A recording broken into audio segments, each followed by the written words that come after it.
Assalamualaikum warahmatullahi wabarakatuh. Berjumpa kembali bersama saya Lailia di podcast Nevel Untold Story. Go, Go, go, go, go! go! Di podcast ini saya akan mengungkap cerita yang belum pernah diceritakan ke publik sama sekali. Jika kita berbicara ke belakang mengenai musibah jatuhnya pesawat AirAsia QZ8501 masih menyisakan duka yang mendalam bagi keluarga yang ditinggalkan maupun seluruh masyarakat Indonesia. Dan saat ini di depan saya ini saya sudah bersama dengan sang penemu dari black box AirAsia QZ8501 yang sering disebut dengan penyelam yang gila atau crazy diver, yaitu Letda Marinir Bovlen. Marinir Awah, awah, awah. Yes! Jalan Jalsepa Jaya Jayamahi. Mahi. Ya netizen perlu kita ketahui bersama bahwa Letda Marinir Bovlen ini merupakan salah satu prajurit terbaik yang dimiliki oleh pasukan Intai Amfibi Korps Marinir TNI Angkatan Laut. Selain itu juga beliaunya juga menemukan dari black box Air Asia QZ 8501 dan banyak sekali prestasi-prestasi yang sudah ditorehkan oleh Letda Marinir Bovlen ini sendiri. Penasaran? Mari kita tanya-tanya langsung mumpung orangnya ada di sini nih. Selamat Selamat pagi. pagi Mbak Lela. Pagi, luar biasa Bang Bovlen ya? Ya, Aku menyebutnya Bang Bovlen gitu ya ya. biar lebih akrab. Oke, Oke, boleh. gimana kabarnya Bang? Baik, baik Mbak Lela. Baik. Ya. Bang, kalau aku melihat prestasinya Abang ini kan banyak banget nih di dunia selam ini. Awal mulanya bisa tertarik selam itu gimana Bang? Awal mula tertarik dunia selam semenjak pendidikan pasukan khusus di pendidikan Taipib ya. Tahun 1991 sampai 1992. Itu selama 10 bulan, di situ kan kita dilatih 3 aspek media harus kita kuasai, yaitu darat, laut, udara. Nah, media laut khususnya harus bisa berkualifikasi sebagai penyelam. Berarti awal mulanya bisa selam itu Karena pendidikan karena pendidikan. Intai Tahun Amfibi. 91, Tahun 91. tahun 91 Bang. Saya lahir tahun 96, Abang udah jadi penyelam saya belum lahir. Iya, betul. Luar biasa 91 berarti ini udah berapa tahun ya? Sudah 32 tahun ya, 32 32 tahun tahun. jadi Tiga- penyelam. 32 tahun udah di penendang. Tapi sekarang masih aktif nyelam? Sampai sekarang masih aktif. Masih aktif? Masih aktif sebagai pengajar, sebagai instruktur, juga sebagai pengurus besar pusat POSI yang saat ini diketuai oleh Komandan Korps Marinir yaitu Mayor Jenderal Widodo Dwi Purwanto. Oh luar biasa. Eee, Kalau boleh tahu nih, eee, awal mula kan jadi penyelam itu, jadi penyelam. Iya, Terus, habis itu bisa ikut SAR-SAR itu gimana? Cerita awal mulanya itu gimana? jadi pada saat kita pendidikan Intai Amfibi, setelah kita bisa jadi penyelam, di dalamnya kita diajari untuk bagaimana teknik SAR. Baik itu SAR di gunung, di darat, di laut, bahkan juga cuaca. Cuaca di tempat ombak yang besar, cuaca malam hari kita harus siap dengan SAR tersebut. Jadi mulai dari situ saya sudah aktif setelah lulus dari Taipei, mulai dari SAR orang hilang khususnya di air ya. Yang paling sering saya SAR orang hilang atau korban yang dinyatakan mungkin dia hilang tapi diprediksi di air, saya sering diterjunkan. Di sungai, di laut, mungkin di danau, bahkan juga mungkin di gunung. Di gunung kita juga. Jam berapa aja kita dari pasukan Taipei selalu on call 24 jam untuk SAR. Kita ada standby SAR namanya. Standby SAR nasional maupun SAR internasional untuk diberangkatkan sewaktu-waktu. Oh berarti di Taifib sendiri itu pasti, selalu standby 24 jam ya Ya, untuk ada ketika satu tim SAR, satu satu tim. Ya, ketika negara membutuhkan berarti udah selalu siap. ya Berarti on orangnya call. tuh sangat-sangat terlatih ya Bang? Sangat terlatih. Waktunya tidak terlalu lama. 15 menit penyiapan alat-alat sudah disiapkan sebelumnya. Jadi kita harus siap dalam waktu 15 menit, siap digerakkan kemana aja. Melalui udara, melalui juga lintas darat kita harus siap. Seluruh Indonesia ya Seluruh itu? Indonesia. Iya.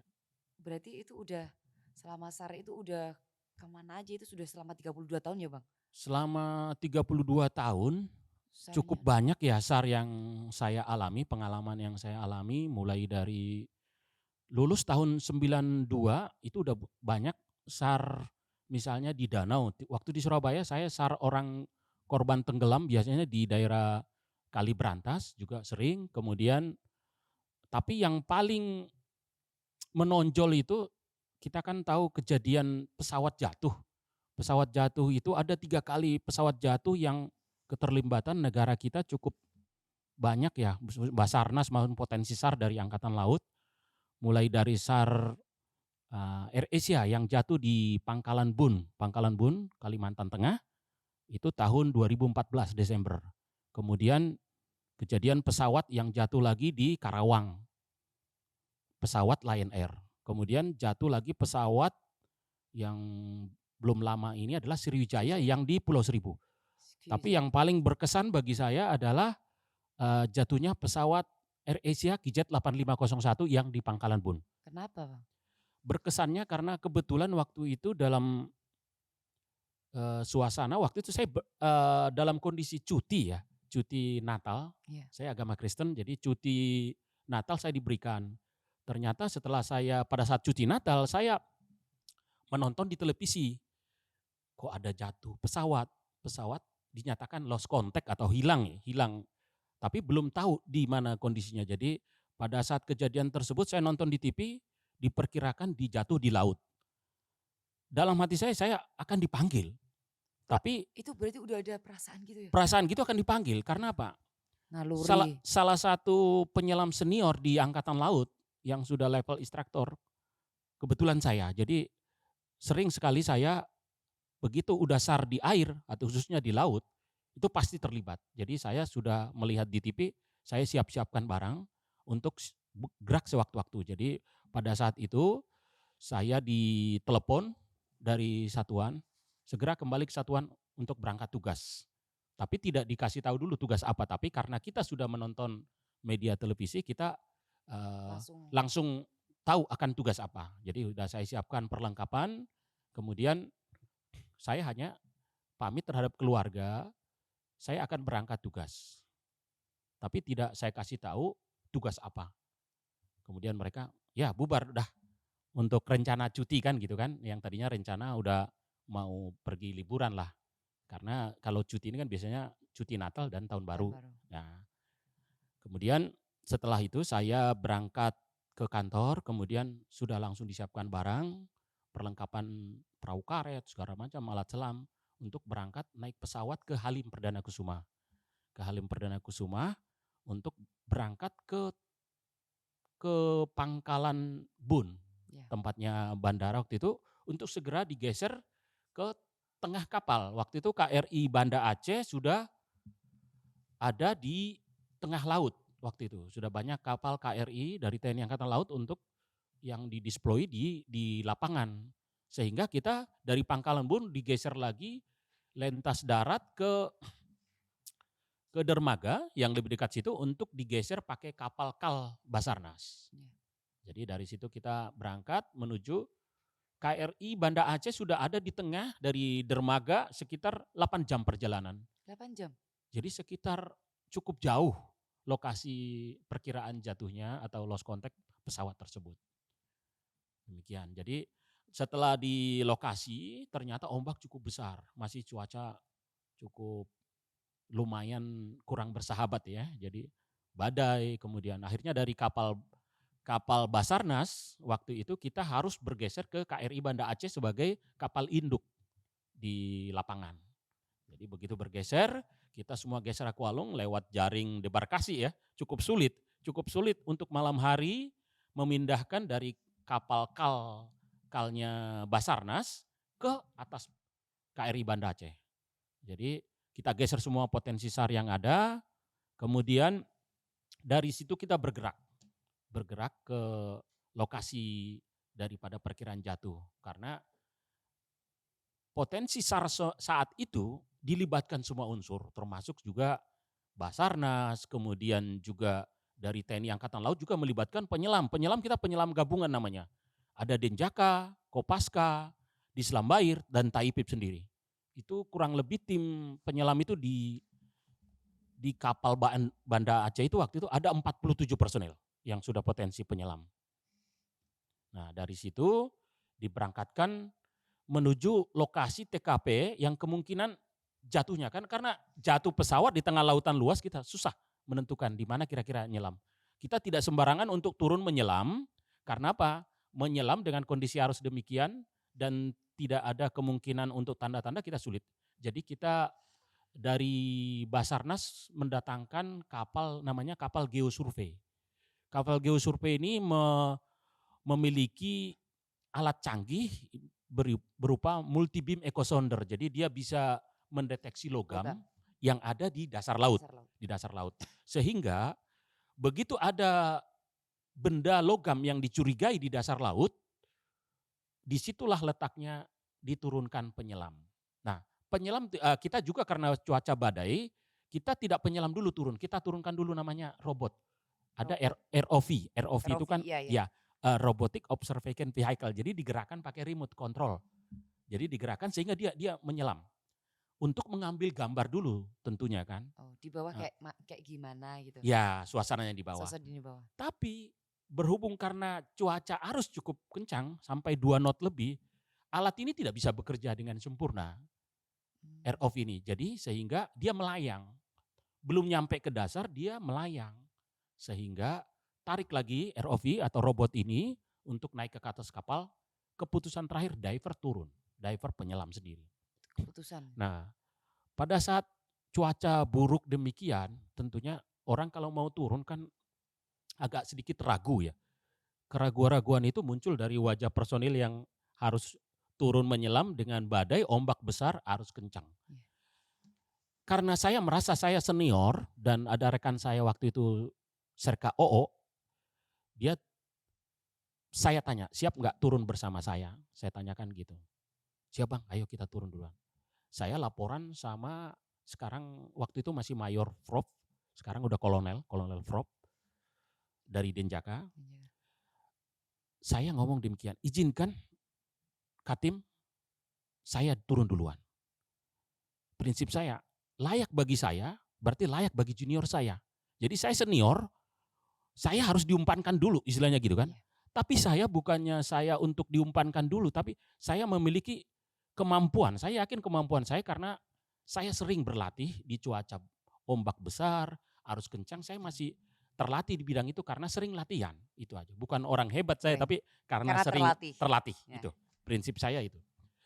Saya laporan ke beliaunya, mohon izin Katim, kami mohon diizinkan turun mencoba duluan. Kami turun, turun bersama Bodyfree OO, turun ke bawah, tapi sebelumnya karena dari alat geosurvey itu multi beam echo sounder Iya, kan sudah sudah ada benda terdeteksi. logam Nah, terdeteksi dulu. Silakan turun penyelam, kami laporan, kemudian termasuk ke kapal induk saat itu yang ada di bawah pimpinan waktu itu Laksamana Pertama Rasid, Abdul Rasyid Abdul Rasid. Sekarang beliaunya sudah Laksamana Madya waktu sekarang ini mungkin sudah pensiun, sudah pensiun ya. sudah pensiun. Terakhir Pangku Armada RI. Ya, jadi beliaunya langsung laporkan, "Oke, turunkan penyelam, tapi tetap safety paling utama, Ya, paling keamanan." utama. Oke. Jadi setelah itu kami turun, laporan. Setelah turun kan harus ada tali tali jalan namanya. Tali jalan itu jadi kita pasang jangkar dulu ke dasar sehingga kita tidak hanyut Ya. gitu. Jadi begitu kita turun ke dasar itu posisinya udah kayak bendera. Bendera karena arus. Jadi kita harus pegangan tali sebagai untuk tali panduan turun. Jadi kan kita udah kayak bendera berkibar gini. Iya. Kalau enggak kita hanyut. Mungkin udah 2-3 kilo udah hanyut dulu. Karena berenang kita mundur. Arusnya cukup kencang. Kencang berarti ya? Ya, kencang sekali. Kita turun ke dasar, udah mulu perjuangan dulu ya. Turun ke bawah sampai ke dasar, begitu nyentuh di dasar, ternyata bukan pesawat yang kita dapat, tapi bentuk kapal yang sudah karam, sudah Iya, tahunan, udah karatan. Udah, berarti kami putuskan bahwa bukan ini benda yang dicari. Kami naik dulu. naik. Naik ke permukaan, kemudian kami laporkan, bukan pesawat yang ada di bawah, tapi kapal atau logam yang sudah berkarat. Oke, naik. Oke, diputuskan lagi untuk naik, kemudian pindah lokasi lagi. Lanjut lagi alat ini, alat ROV ini bergerak, kapal untuk geosurvey ini dideteksi lagi tidak ada logam, kemudian lanjut ke hari berikutnya, waktu itu ya, kita nyampe di lokasi mulai penyelaman tanggal 4 Januari 2015. Masih terekam di Masih memori terekam. betul ya, Pak? Iya. Besoknya mulai lagi penyelaman yang kedua, di tanggal 5 Januari 2015. Penyelaman kedua sama juga, ternyata sama, dia hanya logam. Jadi begitu ekosonder ini meneliti, dia kan tidak bisa membuktikan bahwa itu pesawat, tapi bentuk logam, dia terdeteksi ke alat, kemudian muncul di layar daripada TV monitor yang di kapal. Nah, kita turun, ternyata bukan itu, kemudian tanggal 6 turun lagi, ketiga kali nyelam. Jadi bukan hal yang mudah mencari benda di tengah lautan luas, gitu ya. Jadi 3 kali nyelam dulu 3 ya? hari, 3 hari? 3 hari 3 dalam hari, 3 kali penyelaman. 3 kali. Setelah itu di hari keempat persisnya tanggal 4, 5, 6, tanggal 7. Tanggal 7 Januari kita turun kurang lebih sekitar jam 10 pagi. Jam 10 Jam pagi? 10 pagi, cuaca cukup cerah, arus mendukung. Jadi kita turun, begitu kita diperintahkan turun lagi. Ini penyelamnya baru hanya yang 2 orang aja yang turun terus. Yang lainnya masih standby gitu ya. Jadi begitu turun yang kita penyelam senior, kebetulan kan sudah level instruktur lah. Instruktur selam dua-duanya. Oke, turun. Tidak ada, naik. Kemudian di hari keempat kami juga yang turun. Ternyata begitu kita turun, saya udah bawa kamera bawa air. Iya. Turun, begitu melihat ada bayangan warna merah, ternyata saya yakinkan bahwa itu adalah pesawat Air Asia. Ada tulisannya PKAXC, nomor pesawat tersebut. Berbayangan warna merah, cuaca cukup bagus. Begitu kita ini saya foto, saya udah bawa ini. Nah, dokumentasi saya waktu itulah yang langsung publikasi di KRI Banda Aceh. Sehingga langsung semua wartawan meliput, media ya, untuk dilaporkan ke Presiden lewat Laksamana Abdul Rashid waktu itu. Dilaporkan, kemudian begitu ada media itu semua, langsung begitu dilaporkan ke Presiden atau ke Panglima TNI langsung memutuskan untuk berangkat ke lokasi. Langsung terbang Panglima TNI, Bapak Jenderal TNI Muldoko, berangkat ke lokasi. Diputuskan untuk beliau setelah dapat dokumentasi, langsung konferensi pers, kemudian diperintahkan diangkat. Pesawat tersebut harus diangkat. Jadi kami masih ada juga menyimpan dokumentasi daripada file-file pesawat Masih itu. ada sampai Jadi sekarang? kalau kami lihat ya, karena kami merupakan saksi yang turun saat itu, jadi pesawat itu masih berusaha landing sepertinya di laut. Karena apa? Pesawat itu yang setelah kita ambil rekaman itu terdiri dari 3 potongan besar. Jadi yang pertama kita temukan adalah ekor daripada pesawat. Kemudian 2,5 kilometer dari lokasi kejadian ditemukannya ekor, itu ketemu body, badan dari pesawat. Di situ masih banyak jenazah atau korban. Korban yang tidak bisa keluar dari pesawat, tapi pesawat sudah terbelah. Jadi dia terikat oleh safety belt, tidak bisa keluar. Kemudian baru potongan yang ketiga adalah kokpit ataupun kepala daripada pesawat tersebut. Pesawat Sriwijaya KJ 8501. Jadi dari situ diputuskan oleh Panglima TNI segera angkat. Nah, itulah pekerjaan yang bukan yang mudah ya untuk mengampungkan benda.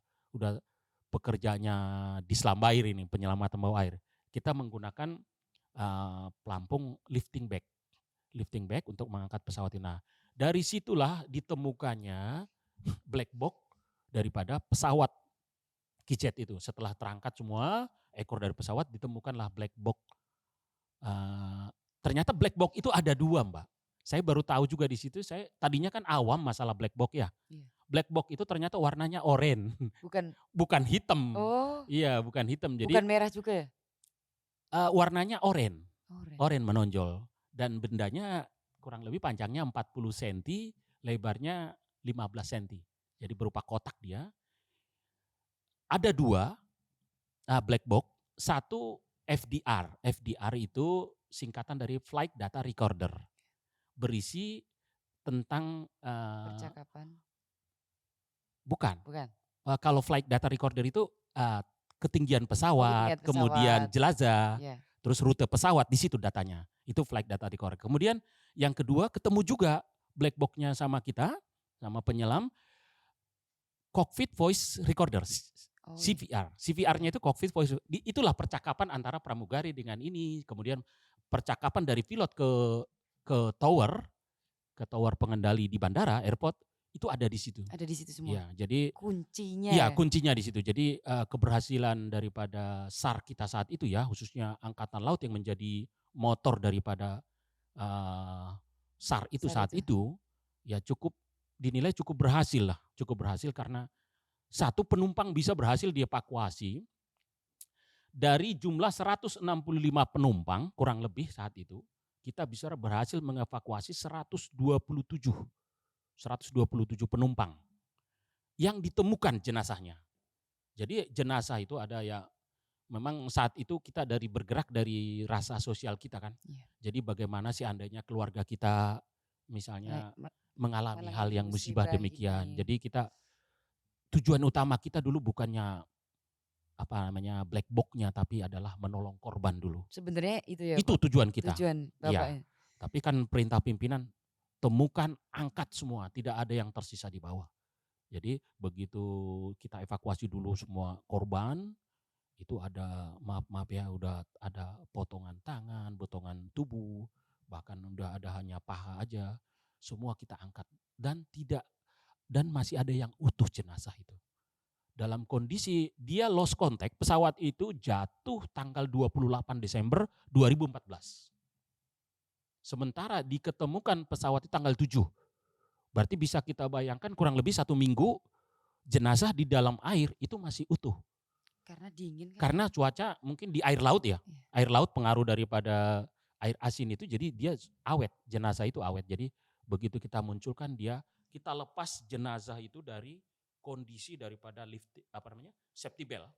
Kita lepas, kita langsung apungkan aja, dia udah terapung sendiri. Dia langsung terapung ke permukaan, kita tolong semua, naik semua, didata, baru dari Banda Aceh sebagai kapal induk, KRI Banda Aceh, kita dikirim pakai helikopter. Jadi di KRI Banda Aceh bisa landing 4 helikopter untuk mengangkat jenazah. Untuk dikirim ke Bandara Pangkalan Bun, selanjutnya dikirim ke Surabaya saat itu. Untuk di autopsi ya. Mungkin keluarga A, keluarga si B itu ini. Nah disitulah pada saat di awal daripada turun itu kan ada beberapa negara yang mengirim. Amerika ngirim, Malaysia ngirim, Jepang, termasuk juga Amerika Serikat ngirim penyelam yang Navy SEAL ya. Navy SEAL. Nah disitulah, rekonya sana ya berarti? ya Rekonya rekonya. sana. Disitulah saya dibilangin penyelam gila, crazy diver katanya. Saya pikir-pikir benar juga kali gila ya dalam ombak. Ya. Awal mulanya itu. Awal mulanya di situ dibilangin crazy diver. Kenapa mungkin crazy diver? Karena ombak yang besar, kemudian arus yang kencang, kok turun penyelamnya. Bagi mereka kan itu kan no safety kan, tidak safety. Ini gila ini penyelamnya. Karena mereka tidak berani turun. Dalam kondisi kayak gitu mereka tidak akan turun karena sangat riskan bagi penyelamnya sendiri. Tapi bagi kami bukan suatu kesombongan ya, karena kita dilatih di pasukan khusus memang cuaca buruk, arus kencang sahabat kita katanya gitu kan, doktrinnya gitu ya. Jadi tapi karena itulah kita dilatih demikian. Jadi begitu kita terlatih, kemudian kita sering dalam cuaca badai sekalipun, kita ini masih bisa turun gitu ya. Kita hitung kemampuan kita bahwa kita masih mampu turun, tapi kita belakangkan dulu junior kita, jangan junior turun sehingga nanti kalau celaka dia kan kita juga yang bertanggung jawab karena kita sebagai penyelam senior saat itu. Gitu gambarannya Mbak. Tapi ya. Saya boleh nanya nggak Pak? Iya. Suasananya di dalam lautan ketika pas ngesar tuh gimana sih Pak? Suasana di dalam lautan itu begitu kita ini ya, memang saya kalau saat itu merinding kadang kalau ingat itu kan.